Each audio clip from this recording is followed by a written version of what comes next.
Hi, this is Gwen Peterson, certified health coach, and I am going to be making a video today. It's kind of interesting as this YouTube channel is evolving. I'm pretty sure I've said the same thing 5 different ways on my channel, and I don't really have anything new to say. And they said, well, but when you learn, you get to hear things explained 5 different ways before you get it. So I heard something interesting as I was at a health coach training last weekend. We had the pleasure of having Dave and Paul Blanchard.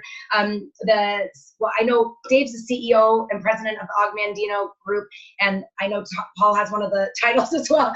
But either way, they're just amazing. And side note, if you are wondering who they are and have never heard, Dave's first book is called Today I Begin a New Life. I have shown this one before in my videos. And the second one, you guys, that I'm having my 12-year-old read this summer is called The Observer's Chair, because many of us struggle with insecurity, and so we end up talking too much and not listening enough. And when people are actually heard, they feel valued, and they haven't felt valued in a long time. And so by default, they like you. And so not that we need everybody to like us, but when we walk away from a conversation, don't we want the person to feel heard and validated? Not, oh my gosh, that person loves to talk about themselves. So anyway, anyhow, that's who they are. And they came and spoke to us all about how to support our coaches and clients better.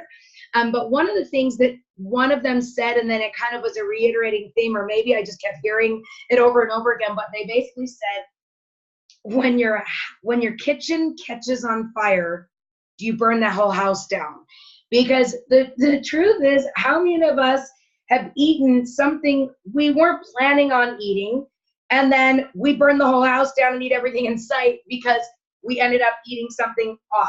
And I had this client that was, I wish I'd been recording and not to make fun of her at all. It's literally, I could see her thought processes happening as she was saying it on video. She's like, and she was doing great on plan. And she goes, but then I made taquitos for my kids. And the next thing I did, I had a bite.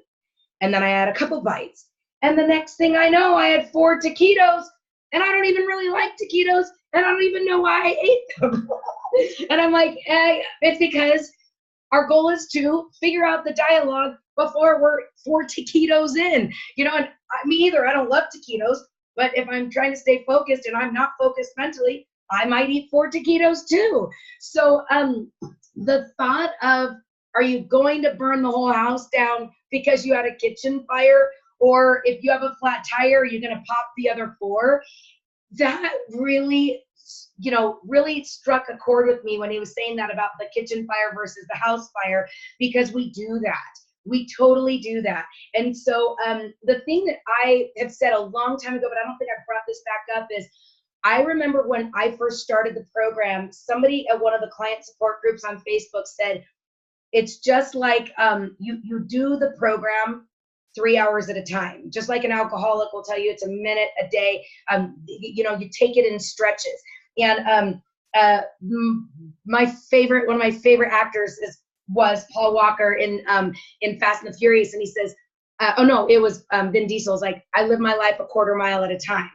Well, exactly. I live my life a fueling at a time, a 3-hour stretch at a time. And if I end up having a kitchen fire, contain it and move on, right? Because that kitchen fire, if it lands on a Friday afternoon or a Friday morning, you might burn down the whole freaking neighborhood because of a taquito, right? So that's my point, is you get to live your life a fueling at a time, a 3-hour window at a time. Because if you don't compartmentalize and take it step by step by step, you're going to burn the whole house down in the neighborhood over whatever. And we all know, you'd think, well, I'll just have 1 Oreo. Most people don't have 1 Oreo. They have a roll of Oreos, and then let's grab the milk. And then, okay, well, because we're going to start tomorrow, I might as well have, and I'm talking for a friend, by the way. Since I love Lucky Charms, I might as well finish the night with that. But man, I've got a lot of sugar. I might as well go get the Doritos to get a little salt and to stop the sugar. And whoa, what just happened? And I mean, again, I'm not a binge eater. I can't do that in a small window, but that's how a Friday afternoon could look if Friday morning, I ended up having taken donuts to my kids' school, and there are 2 donuts left there. If I'm not working on my mental every single day with podcasts, working on the workbook, it takes 25 to 30 minutes every day for my head to stay in the right place. And if I don't do that, I end up eating that donut. And then the next thing you know, because there's right now, actually in my pantry, there's Chips Ahoy. And again, you eat half the row or the whole row. And that was what ended up being for lunch, because whatever. And then in the afternoon, your blood sugar drops again and you're already off plan. So why not have that bowl of cereal?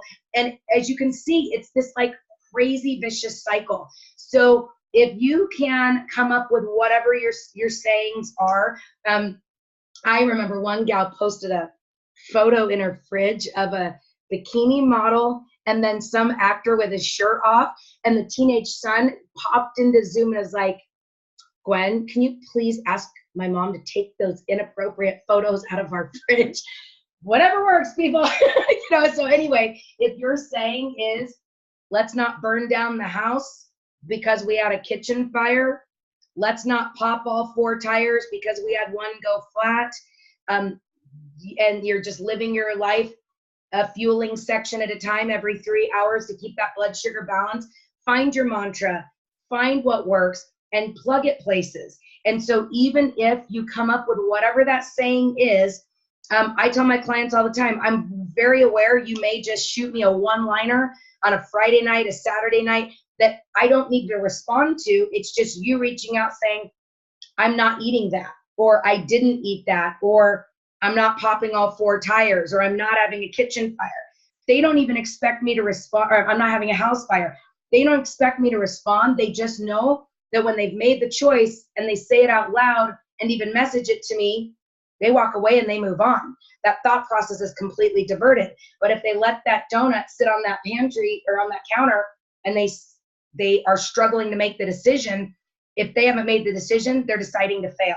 So with that being said, one last thing I want to wrap up with, like I mentioned, Dave and Paul Blanchard, Augmandino Corporation. If you go on Facebook and follow the Augmandino page, Dave and Paul are doing some really great lives right now all about decision and making decisions, and that would be perfect for you to be applying to yourself and your health journey. So hopefully this helps you not burn down the neighborhood or pop all your tires. And like me, I live my life a quarter mile at a time. Well, I don't have a race car, but I'm living my life a 3-hour stretch as at a time. So comment below, because I was saying, it's weird that sorry, I'm itching as I'm thinking. I don't think about these videos because to me, I've said everything I need to say. But if you ever have a topic that you think would help you a little more, throw it in the comments, and I'm happy to make a video about it, because I feel like I regurgitate the same thing, because to me, it's linear. It all makes sense, but I know people need to hear something 5 different ways. So thank you for listening. I hope something I said helped, and let's not start a neighborhood fire, guys. Have a good day. Bye.